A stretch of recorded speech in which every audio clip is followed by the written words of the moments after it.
एक बार एक कुत्ते ने मुर्गे को ताना मारा कि तुम सुबह 4 बजे गांव को जगाना शुरू कर देते हो, बांग देना शुरू कर दे हो, तुम जानते हो तुम्हारा भविष्य क्या है? तुम 8 बजे कटकर नाश्ते की प्लेट में मिलोगे। अच्छा, मुर्गे का भविष्य इसके सिवा है भी क्या? लेकिन कुत्ता ताना मारे मुर्गे को तो मुर्गा चुप नहीं रहता। मुर्गे ने कहा, हाँ मानता हूं मेरा भविष्य 8 बजे कटकर नाश्ते की प्लेट में आ जाना है। मैं गांव को जगाना इसलिए नहीं छोड़ता क्योंकि मेरी मौत को दुनिया में कोई भी कुत्ते की मौत नहीं कहता। क्या बात है। काश्मीर जो खुद सूरज के बेटे की राजधानी थी, डमरू वाले शिव शंकर की जो घाटी कल्याणी थी, काश्मीर जो भूमंडल का स्वर्ग बताया जाता था, जिसकी मिट्टी को दुनिया में अर्घ चढ़ाया जाता था, काश्मीर जो भारत माता की आंखों का तारा था, काश्मीर जो लाल बहादुर को प्राणों से प्यारा था, काश्मीर वो डूब गया था अंधी गहरी खाई में। फूलों की घाटी रोती थी मरघट की तन्हाई में, फूलों की घाटी। सल्यूट करता हूं आप, सल्यूट करता हूं। इतने थके हुए विष्णु सक्सेना के खूब थकाने के बाद भी आप ताली बजाने लायक बच गए। क्या बात है। काश्मीर वो डूब गया था अंधी गहरी खाई में, फूलों की घाटी रोती थी मरघट की तन्हाई में, वो अग्नि गंधा मौसम मलबेला था, गंधों के घर बंदूकों का मेला था। मैं भारत की जनता का संबोधन हूँ, आंसू के अधिकारों का उद्बोधन हूँ, इसीलिए दरबारों को दर्पण दिखलाता फिरता था, इसीलिए दरबारों को दर्पण दिखलाता फिरता था। मैं घायल घाटी के दिल की धड़कन गाता फिरता था, मैं घायल घाटी के 29 साल मैंने 1990 में कविता लिखी थी। और आदरणीय कठेरिया जी, आपको जानकर आश्चर्य होगा, इस कविता को मैंने 1990 में जब सबसे पहली बार लिखा तो मेरे पहले श्रोता थे श्रद्धेय अटल बिहारी वाजपेयी और श्रद्धेय लाल कृष्ण आडवाणी। दोनों बैठ के रोए थे, दोनों बैठ के रोए थे। वाजपेयी साहब एक बार लाल किले में आए थे और मैं कश्मीर पढ़ रहा था। मैंने उनसे कहा, आप देश के प्रधानमंत्री बन गए और कश्मीर की हालत फिर भी नहीं सुधरी तो इससे भी सख्त कविता सुनने को तैयार रहना। फिर मुझे पता चला वो 6 साल इसीलिए उदास रहते थे क्योंकि उनके समय में तो हुआ नहीं था जो अब हुआ।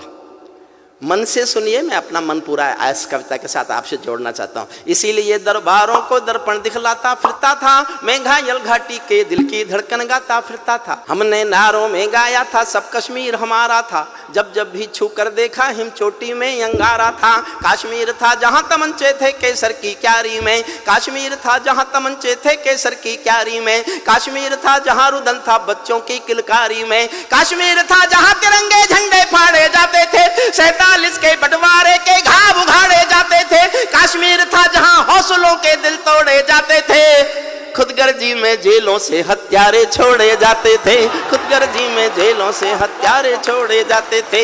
अपहरणों की रोज कहानी होती थी, धरती मैया पानी पानी होती थी, झेलम की लहरें भी आंसू लगती थी, गजलों की बहरें भी आंसू लगती थी। मैं आंखों के पानी को ललकार बनाता फिरता था, मैं आंखों के पानी को ललकार बनाता फिरता था, मैं घायल घाटी के दिल की धड़कन गाता फिरता था, मैं घायल घाटी के दिल की।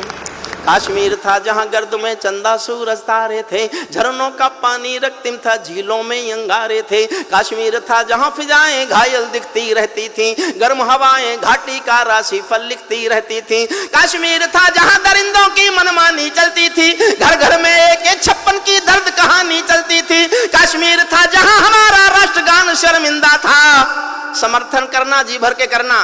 काश्मीर था जहां हमारा राष्ट्रगान शर्मिंदा था, भारत माँ को गाली देकर भी खलनायक जिंदा था, भारत माँ को गाली देकर भी खलनायक जिंदा था। काश्मीर था जहां देश का सिर झुकाया जाता था। और जिस दिन ये घटना घटी मैंने उस दिन पंक्ति लिखी थी, समझ जाओ, किसी को पिछली याद हो तो समर्थन करना। काश्मीर था जहां देश का मान गिराया जाता था, मस्जिद में गद्दारों को खाना भिजवाया जाता था, गूंगा बहरापन ओढ़े सिंह, गूंगा बहरापन ओढ़े सिंहासन था, गूंगा बहरापन ओढ़े सिंहासन था, लूले लंगड़े संकल्पों का भाषण था, फूलों की घाटी लाशों की मंडी थी, फूलों की घाटी लाशों की मंडी था, अनुशासन का पूरा दौर शिखंडी था, अनुशासन का पूरा दौर शिखंडी था। मैं इस कोढ़ी कायरता की लाश उठाता फिरता था, मैं घायल घाटी के दिल की धड़कन गाता फिरता था, मैं घायल घाटी के दिल की। हमको 2 आंसू नहीं आते थे अनहोनी घटना पर। 89 में 4.5 लाख कश्मीरी पंडित कश्मीर से मारपीट कर निकाले गए, उनकी बेटियों के साथ बलात्कार किए गए, संपत्ति छीनी गई, घरों में आग लगाए गए। अपने दिल पर हाथ रखकर सोचना, क्या दुनिया के इतिहास में इससे बड़ी कोई मॉब लिंचिंग हुई है क्या? आज किसी की गलती से एक हत्या पर देश में शोर मचा देते हैं, ये मॉब लिंचिंग है, होनी नहीं चाहिए, मैं समर्थन नहीं करता उसका। लेकिन 4.5 लाख लोगों का घर से बाहर निकाल देना अगर मॉब लिंचिंग नहीं थी तो हिंदुस्तान में कोई मॉब लिंचिंग होती नहीं। हमको 2 आंसू नहीं आते थे, मेरा साथ देना, मैं इतिहास खोल रहा हूं। हमको 2 आंसू नहीं आते थे अनहोनी घटना पर, थोड़ी सी चर्चा होती थी बहुत बड़ी दुर्घटना पर।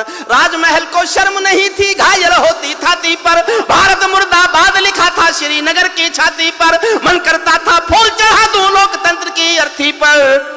भारत के बेटे निर्वासित हो गए अपनी धरती पर, भारत के बेटे निर्वासित हो गए अपनी धरती पर। वे घाटी से खेल रहे थे गैरों के बलबूतों पर, जिनकी नाक टिकी रहती थी पाकिस्तानी जूतों पर। कश्मीर को बंटवारे का धंधा बना रहे थे वे, कश्मीर को बंटवारे का धंधा बना रहे थे वे। जुगनू को बैसाखी देकर चंदा बना रहे थे वे, फिर भी खून सने हाथों को न्योता था दरबारों का। जैसे सूरज की किरणों पर कर्जा हो अंधियारों का, जैसे सूरज की किरणों पर कर्जा हो अंधियारों का।